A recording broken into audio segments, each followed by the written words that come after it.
This channel does not promote any violent, harmful, or illegal activities. All content provided by this channel is meant for an educational purpose only. Jadavpur কাণ্ড নিয়ে তপ্ত বঙ্গ রাজনীতি। ছাত্রদের উপর তৃণমূল এবং পুলিশের আক্রমণের অভিযোগের প্রতিবাদে এসএফআই এর বিক্ষোভ মিছিল কলকাতা এবং জেলায় জেলায়।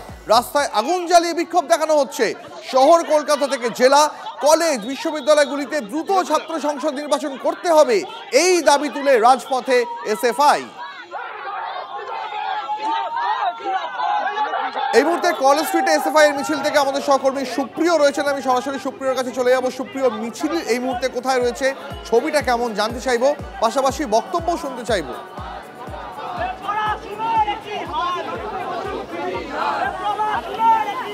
দীপ, দেখো কিছু সময় আগে কলেজ স্ট্রিট থেকে শুরু হওয়া বাম ছাত্র সংগঠনের অর্থাৎ এসএফআই এর যে মিছিল, সেই মিছিল কলেজ স্ট্রিট মোড়ে রয়েছে এবং এই মুহূর্তে কিন্তু কলেজ স্ট্রিট এবং এমজি রোডের যে সংযোগস্থল বা যে মোড়, সেই মোড় কিন্তু সম্পূর্ণরূপে অবরুদ্ধ হয়ে পড়েছে। বিশাল সংখ্যক পুলিশ বাহিনী রয়েছে, তারা পরিস্থিতিকে নিয়ন্ত্রণে রাখার চেষ্টা করছে, তবে সম্পূর্ণরূপে সমস্ত দিকের কিন্তু যান চলাচল বন্ধ রয়েছে। তার কারণ এই রাস্তা অবরোধ করে কিন্তু এই মুহূর্তে বিক্ষোভ দেখাচ্ছেন বাম ছাত্র সংগঠন এসএফআই এর যারা সদস্যরা রয়েছেন এবং এখানে যারা এসএফআই এর নেতৃত্ব রয়েছেন তাদের সঙ্গে আমরা একটু কথা বলবো। মূলত কিন্তু যাদবপুরের যে ঘটনা, সেই ঘটনার প্রতিবাদ এবং তার পাশাপাশি ক্যাম্পাসে নির্বাচনের দাবিকে সামনে রেখেই কিন্তু এই বিক্ষোভ কর্মসূচি। সরাসরি একটু কথা বলি, আজকের এই কর্মসূচি মূলত ক্যাম্পাসে নির্বাচনের দাবি। আর কি দাবি রয়েছে? ক্যাম্পাসে নির্বাচন, ইমিডিয়েট ডিমান্ড। ক্যাম্পাসের ভেতরে ক্রিমিনাল ব্রাত্য বসু তৈরি করা যে ক্রাইম সিন্ডিকেটগুলো, এই ক্রাইম সিন্ডিকেটগুলোকে দুর্মূল করতে হবে, ভাঙতে হবে। তার জন্য ইলেকশন দরকার। ব্রাত্য বসুর মতন একজন ক্রিমিনাল রাস্তাঘাটে ঘুরে বেড়ানোর যোগ্য নন, ওনাকে ইমিডিয়েট জেলের ভেতর পড়ার ব্যবস্থা করা উচিত প্রশাসনের। শিক্ষা মন্ত্রকটা রাজ্যের যতক্ষণ এই ধরনের একজন ক্রিমিনালের হাতে থাকবে ততক্ষণ পর্যন্ত গোটা রাজ্যের বুকে এসএফআই এই বিক্ষোভ দেখিয়ে যাবে। গত দুদিন আগে যাদবপুর সুপ্রিয়, আমরা আসবো কলেজ স্ট্রিটে। এই মুহূর্তে আমাদের একটু হাওড়ার দিকে নজর রাখতেই হচ্ছে, কারণ হাওড়াতেও এসএফআই এর মিছিল এবং সেই মিছিলকে কেন্দ্র করে সেখানেও ধুন্ধুমার পরিস্থিতি। কথা বলবো আমাদের সঙ্গে আমাদের সহকর্মী সুব্রত রয়েছেন। সরাসরি সুব্রতর কাছে জানতে চাইবো, সুব্রত এই মুহূর্তে ছবিটা ঠিক কেমন? হ্যাঁ দেখো, একেবারে এই মুহূর্তে হাওড়া পঞ্চাননতলা হাওড়া ময়দানের সামনে কিন্তু পুলিশের সঙ্গে এসএফআই কর্মী সমর্থকদের এক পক্ষ ধস্তাধস্তি হচ্ছে এবং তারা এই আন্দোলন করেছিলেন এবং এই আন্দোলনে ব্রাত্য বসু শিক্ষামন্ত্রী তার পদত্যাগ এবং তাকে গ্রেপ্তারের দাবি জানাচ্ছিলেন এবং যখনই এই মিছিল হাওড়া ময়দান অঞ্চলে আসে তখন কিন্তু ব্রাত্য বসুর পুষ্পতুলিকা দাহ করতে গেলেই পুলিশের সঙ্গে বাদবিদনটা জড়িয়ে পড়ে এবং এই মুহূর্তে ধাক্কাধাক্কি চলছে। এসএফআই কর্মী সমর্থকদের ছত্রভঙ্গ করার চেষ্টা করা হচ্ছে। মহিলা কর্মী, তাদেরও কিন্তু হাতে আঘাত লেগেছে, রক্তাক্ত হয়েছে এমনটাই জানা যাচ্ছে। তবে এই মুহূর্তে র্যাব নেমেছে পরিস্থিতি মোকাবিলায় এবং এসএফআই কর্মী সমর্থকদের তুমি দেখতেই পাচ্ছ, তাদেরকে এলাকা থেকে হটিয়ে দেওয়া হচ্ছে। প্রচুর হাওড়া সিটি পুলিশের আধিকারিকরা এখানে উপস্থিত হচ্ছে। এই মুহূর্তে একটা চরম উত্তেজনাপূর্ণ পরিস্থিতির সৃষ্টি হয়েছে। এই মুহূর্তে বেশ কয়েকজনকে আটক করে নিয়ে যাওয়া হচ্ছে পুলিশের তরফ থেকে। তুমি দেখতেই পাচ্ছ সেই ছবি। এই মুহূর্তে পুলিশ মারতে চুলের মুঠি ধরে এসএফআই কর্মী সমর্থকদের তাদেরকে কিন্তু নিয়ে যাচ্ছে। এই মুহূর্তে সেই ছবি কিন্তু উত্তেজনাপূর্বক ছবি এবং পুলিশ তাকে এইভাবে নিয়ে যাচ্ছে। তোমাকে আমি দেখাতেই পারছি হাওড়া ময়দান অঞ্চল এই মুহূর্তে অগ্নিগর্ভ পরিস্থিতি এসএফআই এর এই মিছিলকে কেন্দ্র করে। সেই ছবি আমরা দেখতে পাচ্ছি এই মুহূর্তে। সুব্রত, এই মুহূর্তে যে ছবি আমরা টিভি9 বাংলার দর্শককে দেখাচ্ছি হাওড়াতে, সেখানে পঞ্চাননতলায় যেমনটা আমাদের সহকর্মী সুব্রত জানাচ্ছিলেন, পুলিশের সঙ্গে এসএফআই কর্মী সমর্থকদের ব্যাপক ধস্তাধস্তি। মিছিল ছত্রভঙ্গ করতে এই মুহূর্তে পুলিশ তাদের সেখান থেকে সরিয়ে নিয়ে যাওয়ার চেষ্টা করছে। আমাদের সঙ্গে সুব্রত রয়েছেন, সরাসরি কথা বলবো। সুব্রত, দেখো এখনো পর্যন্ত কিন্তু এসএফআই কর্মীদেরকে, পুরুষ এসএফআই কর্মী তাদেরকে পুলিশ কিন্তু যেভাবে নিয়ে যাচ্ছে, তাদেরকে পুলিশের হাত থেকে ছাড়াতে মহিলা এসএফআই কর্মী তারাও কিন্তু ঝাঁপিয়ে পড়েছে।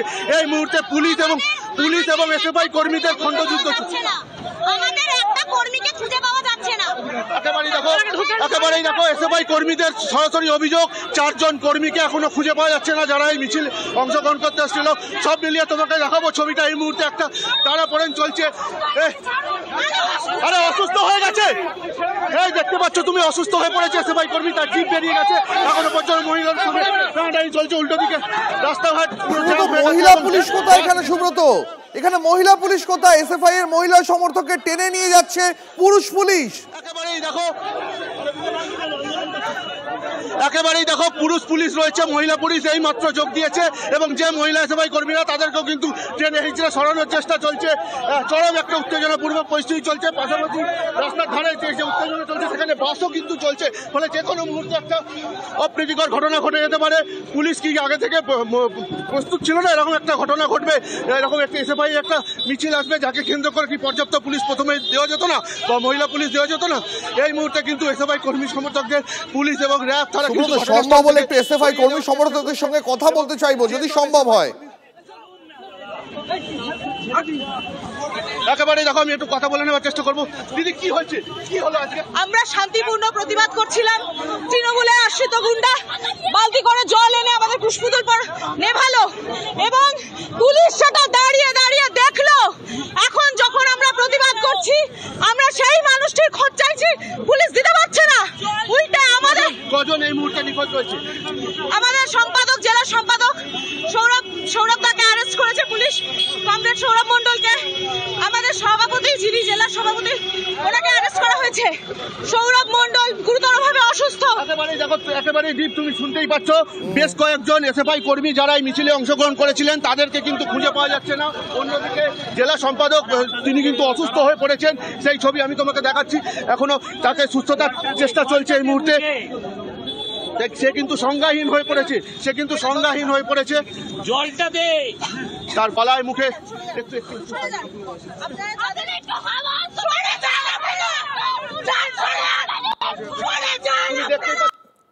আমরা সেই ছবি দেখতে পাচ্ছি। এই মুহূর্তে এক এসএফআই কর্মী সমর্থক সে অসুস্থ হয়ে পড়েছে, তার সুস্থতার তার আরোগ্য আনার চেষ্টা করছে তার সহকর্মীরা। এই মুহূর্তে হাওড়ার যে ছবি দেখাচ্ছি, হাওড়াতে ধুন্ধুমার পরিস্থিতি। এসএফআই এর মিছিল পুলিশ আটকায়, পুলিশ সেখান থেকে বিক্ষোভকারীদের সরিয়ে নিয়ে যাওয়ার চেষ্টা করলে পুলিশের সঙ্গে ব্যাপক ধস্তাধস্তি এসএফআই কর্মী সমর্থকদের। সুব্রত রয়েছেন আমাদের সঙ্গে ঘটনাস্থল থেকে। সুব্রত,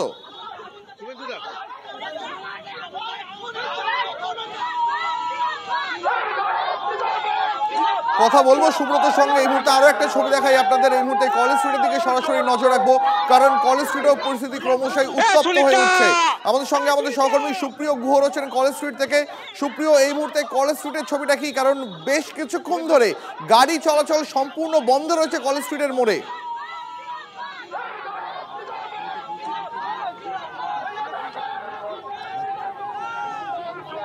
দীপ, দেখো ইতিমধ্যেই কিন্তু প্রায় 15 মিনিটেরও বেশি সময় অতিক্রান্ত হয়ে গেছে। এই যে কলেজ স্ট্রিট এবং এমজি রোডের যে ক্রসিং রয়েছে সেই রাস্তা কিন্তু সম্পূর্ণরূপে বন্ধ রয়েছে। তার কারণ বাম ছাত্র সংগঠন অর্থাৎ এসএফআই এর তরফ থেকে আজ যে কর্মসূচি নেওয়া হয়েছে গোটা রাজ্য জুড়ে, সেই কর্মসূচি কলেজ স্ট্রিট থেকে যখন শুরু হয়, কলেজ স্ট্রিট থেকে মিছিল করে এসএফআই এর যারা সদস্যরা রয়েছেন তারা একেবারে কলেজ স্ট্রিট মোড়ে এসে পৌঁছানোর পরেই তারা রাস্তা অবরোধ করেন। রাস্তার মধ্যে তারা আগুন জ্বালিয়ে বিক্ষোভ দেখাতে থাকেন এবং সেক্ষেত্রে তারা কিন্তু যেটা স্পষ্ট দাবি করছেন, ক্যাম্পাসে ছাত্র নির্বাচনের যেমন দাবি রয়েছে তার পাশাপাশি ক্যাম্পাসে পঠন পাঠনের সুস্থ পরিবেশ ফিরিয়ে আনতে হবে এবং যাদবপুর বিশ্ববিদ্যালয়ে যে ঘটনা সেই ঘটনার প্রতিবাদ, এ ধরনের বেশ কিছু বিষয়কে সামনে রেখেই কিন্তু আজকে রাজ্য জুড়ে এসএফআইয়ের তরফ থেকে কর্মসূচি নেওয়া হয়।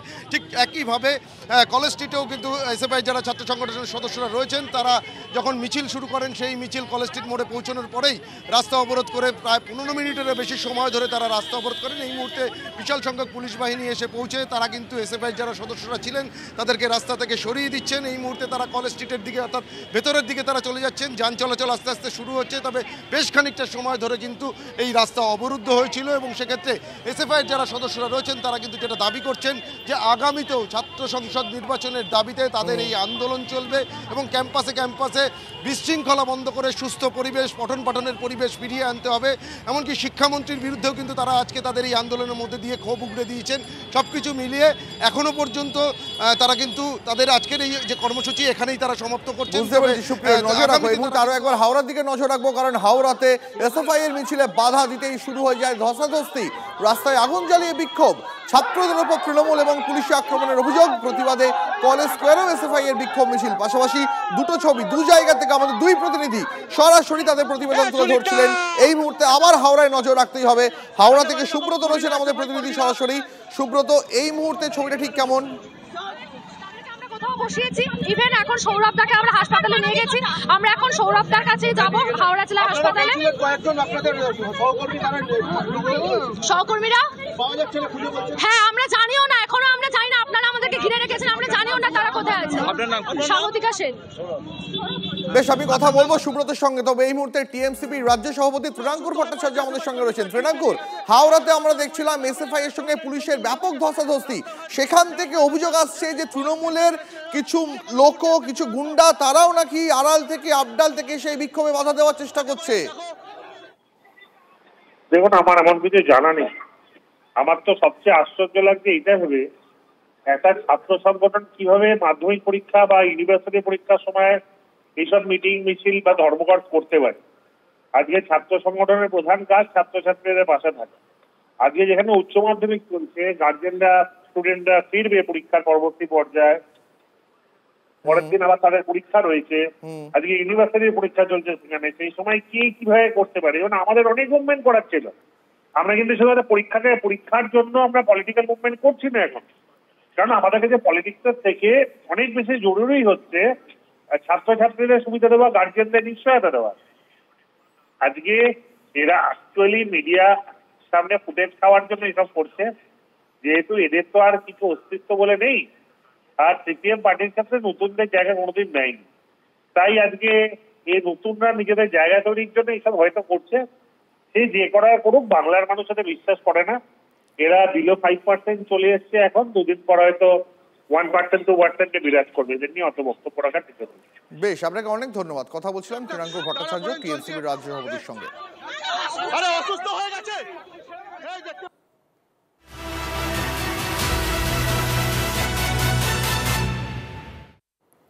যাদবপুরে এবার সার্জিক্যাল স্ট্রাইকের হুমকি এবিভিপির। যারা যে ভাষা বোঝে সেই ভাষাতেই জবাব, হুঙ্কার এবিভিপির। যাদবপুর বিশ্ববিদ্যালয়ে নৈরাজ্য তৈরি করে রাখা হয়েছে।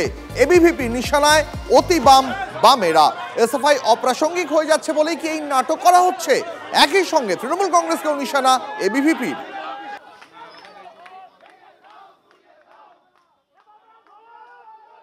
এটা কখনো কাম্য নয়।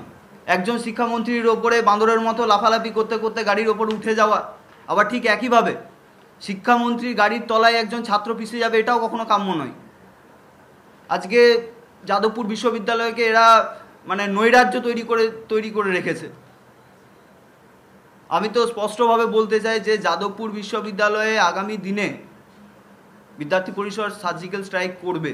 আজকে যাদবপুরে যে পরিস্থিতি আছে, আজকে পশ্চিমবঙ্গের প্রত্যেকটা বিশ্ববিদ্যালয় কলেজ ক্যাম্পাসে একই পরিস্থিতি। তৃণমূল ছাত্র পরিষদে যা চালিত সমস্ত কলেজ ক্যাম্পাস, সেখানে বলুন কোন ছাত্র সংগঠনকে তারা স্পেস দিয়েছে কাজ করার জন্য? যেখানে এভিপি কাজ করে সেখানে এসএফআইকে তোলার চেষ্টা করা হয়, বামপন্থী সংগঠনকে তোলার চেষ্টা করা হয়। আজকে এসএফআই অপ্রাসঙ্গিক হয়ে যাচ্ছে বলে কি আজকে তৃণমূলের এই নাটক তৈরি হয়েছে বা এই প্রেক্ষাপট তৈরি হয়েছে? একটা কথা স্পষ্টভাবে বলতে চাই, আগামী দিনে যাদবপুরের ভিতরে বিদ্যার্থী পরিষদ সার্জিক্যাল স্ট্রাইক করবে এবং সেটা খুব ভয়ঙ্কর। যেরকমভাবে যে ভাষা, যে সংগঠন যে ভাষা বোঝে, আগামী দিনে বিদ্যার্থী পরিষদ তাকে সেই ভাষাতেই জবাব দেবে। যাদবপুর মুক্তাঞ্চলে পরিণত হয়েছে, ক্যাম্পাসে যা ইচ্ছা চলতে পারে না। সার্জিক্যাল স্ট্রাইকের হুমকি দিয়ে গতকালই এই মন্তব্য করেন দিলীপ ঘোষ। মুক্তাঞ্চল তো হয়েছে, সেই সময় ওই ঘটনার প্রতিবাদে আমি আমাদের ওখানকার কর্মীদের বলেছিলাম এর জবাব চাই।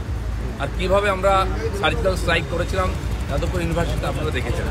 যারা নিয়ম কানুন এথিক্স কিছু মানে না, এই ধরনের জঘন্য রাজনীতি করে স্টুডেন্টদের কাছ থেকে আমরা এতটা আশা করি না। একটা ক্যাম্পাসের মধ্যে আপনি যা ইচ্ছা করবেন, এটা চলতে পারে না। যাদের না বাইরে কোথাও না ভিতরে কোথাও কিছু আছে, কিছু হুলিগান টাইপের ছাত্র ওখানে বসে বারবার এরকম করবে, মন্ত্রী থেকে গভর্নরকে অপমান করবে, এটা পশ্চিমবাংলার পক্ষে সম্মানজনক নয়। অপ্রাসঙ্গিক বামেদের প্রাসঙ্গিক করার চেষ্টা করছে তৃণমূল, দাবি করেন বিজেপির রাজ্য সভাপতি সুকান্ত মজুমদার। পশ্চিমবঙ্গের হিন্দুরা বুঝতে পেরেছেন যে আগামী দিনে বাংলাদেশ পার্ট 2 তাদের জন্য অপেক্ষা করছে। এবার হিন্দু ভোটকে ভাগ করতে হবে। তো হিন্দু ভোটকে ভাগ করার জন্য তো হিন্দু ভোট যদি সব বিজেপি পেয়ে যায়, আর 4% ভোট পেলে তো বিজেপি সরকারে চলে আসবে। তাই হিন্দু ভোট ভাগ করার জন্য এখন সিপিএম কে তোলা হচ্ছে। সিপিএম এখন সামনের দিকে যাবে, এসএফআই এর সাথে সংঘর্ষ হবে, সিপিএম নেতাদের ওপর হামলা হবে, সিপিএম পার্টি অফিসে হামলা হবে। কারণ রাজনীতিতে আপনি তখনই হামলা হয় যখন আপনি প্রাসঙ্গিক হন। সিপিএম এখন প্রাসঙ্গিক ছিল না বা নেই, সেই জন্য তাদের উপর হামলা হয় না। এখন চেষ্টা করা হচ্ছে উল্টো, যে হামলা করে প্রাসঙ্গিক করা। কিন্তু বাংলার জনগণ বুঝে গেছে, বাংলার হিন্দুরা বুঝে গেছে সিপিএম কে ভোট দেওয়া মানে হচ্ছে পক্ষান্তরে তৃণমূলের সাহায্য করা, তৃণমূলকে সাহায্য করা। যাদবপুর বিশ্ববিদ্যালয়ে আরো বড় অশান্তি পাকাতে তৃণমূলের তরফেই মাঠে নামানো হচ্ছে এবিভিপিকে। পাল্টা এসএফআই এর রাজ্য সম্পাদক দেবাঞ্জন দে। পরিষ্কার বোঝা যাচ্ছে এবিভিপির কথা শুনেই যে মমতা ব্যানার্জির পক্ষ থেকে ওদেরকে মাঠে নামানো হয়েছে এখন এই সার্জিক্যাল স্ট্রাইক ইত্যাদি এইসব করবার জন্য। নির্দেশটা গেছে তৃণমূলের কাছ থেকে এবিভিপির কাছে সার্জিক্যাল স্ট্রাইক করার কারণ যখন তৃণমূল বুঝতে পারছে যে শিক্ষামন্ত্রী ক্রিমিনাল শিক্ষামন্ত্রীকেও যাদবপুর বিশ্ববিদ্যালয়ের ভেতরে অশান্তি পাকানোর জন্য খুনের চেষ্টা করবার জন্য পাঠিয়েও কিছু করে উঠতে পারলো না, তখন এবিভিপিকে আসরে নামানো হচ্ছে যাদবপুরকে কেন্দ্র করে একটা অশান্তি, আরো বড় কোনো অশান্তি পাকানোর জন্য। আমরা বলছি ওরা যদি সার্জিক্যাল স্ট্রাইকের কথা বলে আমরাও কাউন্টার স্ট্রাইক করবার জন্য কিন্তু প্রস্তুত আছি, এটা ওদের বুঝে নিতে হবে। ট্যাংরার পর হালতু, একই পরিবারের 3 জনের রহস্য মৃত্যু। একতলার ঘর থেকে পেশায় অটো চালক সোমনাথ রায়, তার স্ত্রী সুমিত্রা রায় এবং তাদের 3 বছরের শিশু সন্তানের দেহ উদ্ধার করল পুলিশ। মৃতদেহদের দরজা ভেঙে উদ্ধার করা হয়। জমির জন্য খুনের অভিযোগ তুলছেন শালিকা। নিশানায় সোমনাথ রায়ের মামা মামি, যদিও মামা মামির পাল্টা দাবি ভাগ্নের সঙ্গে তাদের সম্পর্ক ছিল না, দেনার দায় আত্মঘাতী। প্রায়শই হুমকি দিত পাওনাদারেরা।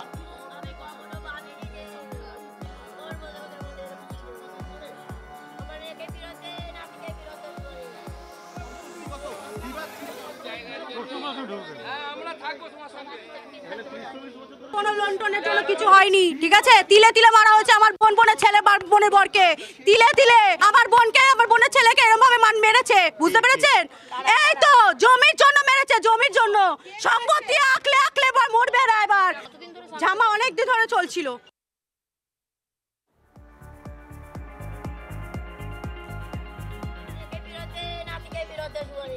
পুলিশ সূত্রে দাবি ঘটনাস্থলে মিলেছে সুইসাইড নোট, দেওয়ালেও লেখা আর্থিক সমস্যার কথা। স্থানীয়দের একাংশের দাবি ধার করে 3 বছরের ছেলের 2 বার অস্ত্রোপচার করিয়েছিলেন পেশায় অটো চালক সোমনাথ রায়। প্রচুর টাকা দেনা হয়ে যাওয়ায় পাওনাদারেরা টাকাও দিতেন বলে অভিযোগ। গতকাল কয়েকজনকে যতটা সম্ভব টাকাও মিটিয়ে দেন সোমনাথ।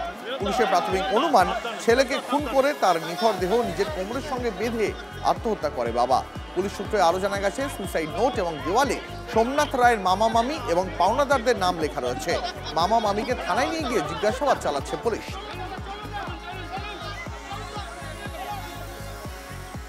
কোনো সম্পর্ক নেই আমার, আলাদা আলাদা। আমাকে আমার দিদার মানে আমার বোনের যা পেনশন সব ও ব্যবহার করে।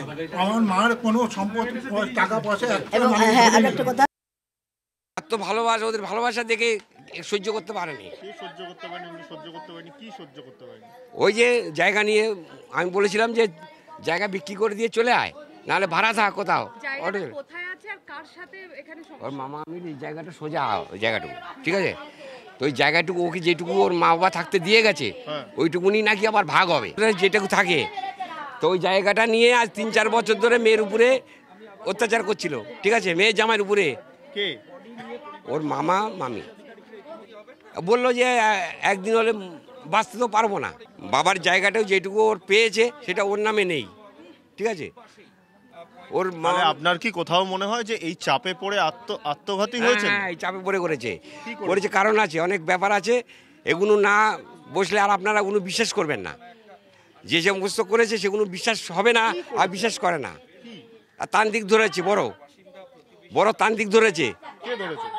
হ্যাঁ, ওই জামাই তান্ত্রিক একটা যেখানে সুস্থ করে সেখানে গেছিল। তাহলে দুজনের মৃত্যু হলো, 3 বছরের বাচ্চাটা সেখানে কিভাবে গেল? ওইটাই তো কথা, ওইটাই মেরে দিও, বলে আমি বাঁচবো না আর ওকে বাচ্চা রাখবো না। কে বলছে আমি বাঁচবো না? সেইভাবেই তো গেল, না হলে 3 জন কেন গেল? জায়গা জায়গা করে শেষ হয়ে গেল। সোমনাথের মামা, আমি বলেছিলাম যে বাবা জায়গা জায়গা করে ওষুধপালা করতো, ওদের 3টের শেষ করে দিত, 3 জনের শেষ করতো, প্রতি মাসে গিয়ে ওষুধ তুলে আসতো। দেনা তো সে নাতির জন্য দেনা হয়েছে, নাতির 2টো বড় অপারেশন হয়েছে, এখন একটা বাকি ছিল, এখন একটা বড় অপারেশন বাকি আছে, তার জন্য দেনা হয়েছে। লোন নিয়েছিল, এইটুকুনি লোন নিয়েছিল বোধহয়, জায়গার জন্যই বেশি মরেছে আমার মেয়ে, দেনা কিছু জানা। যে সড়ক এবং মহাসড়কগুলি দেশের অর্থনীতিকে শক্তিশালী করে, প্রায়শই সেগুলিতে দুর্ঘটনা অর্থনীতির জন্য বড় ক্ষতি করতে পারে। সড়ক দুর্ঘটনাগুলি আমাদের অর্থনীতিকে কিভাবে প্রভাবিত করছে দেখুন বিশেষ প্রতিবেদন।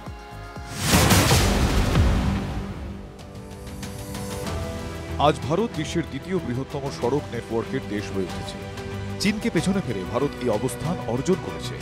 দ্রুত নির্মিত মহাসড়ক এবং এক্সপ্রেসওয়ে আজ ভারতীয় অর্থনীতির অগ্রগতির একটা শক্তিশালী ভিত্তি হয়ে উঠছে। কিন্তু উন্নয়নের এই গতির মধ্যে এই রাস্তাগুলোতে দুর্ঘটনাও ক্রমাগত বৃদ্ধি পাচ্ছে। সড়ক পরিবহন ও মহাসড়ক মন্ত্রকের মতে ভারতে প্রতিদিন 1200টিরও বেশি সড়ক দুর্ঘটনা ঘটে এবং প্রতি বছর 80,000-এরও বেশি মানুষ এতে প্রাণ হারান। এই দুর্ঘটনাগুলোর কারণে দেশের জিডিপিতেও প্রায় 5 থেকে 7% ক্ষতি হয়। 2021 সালে সারা দেশে প্রায় 37.3% সড়ক দুর্ঘটনার সঙ্গে জড়িত ছিল বাণিজ্যিক যানবাহন। দেশে দ্রুত বর্ধনশীল এই সড়ক দুর্ঘটনার অনেক কারণ থাকতে পারে, তবে এখানে লক্ষণীয় বিষয় হলো আমাদের সকলের অংশগ্রহণে এই ক্রমবর্ধমান দুর্ঘটনা কমানো সম্ভব। एक्सीडेंट होता है तो उसमें ज़्यादातर ड्राइवर मारे जाते हैं। हमें ट्रेनिंग सही करके दी जाए तो हमारे जैसे एक्सीडेंट वगैरह में जैसे साधन हो सकता है, ट्रेन होंगे तो हमें ज़्यादा फोकस रहेगा, लंबे सफ़र तक हम चल सकेंगे। আজ দেশের সারথীদের আধুনিক প্রযুক্তি এবং সঠিক দক্ষতার মাধ্যমে সক্ষম করা প্রয়োজন, যাতে দেশে কেবল সড়ক দুর্ঘটনাই কমানো নয়, বরং আমরা জীবন ও সম্পদের ক্ষতিও কমাতে সফল হতে পারি।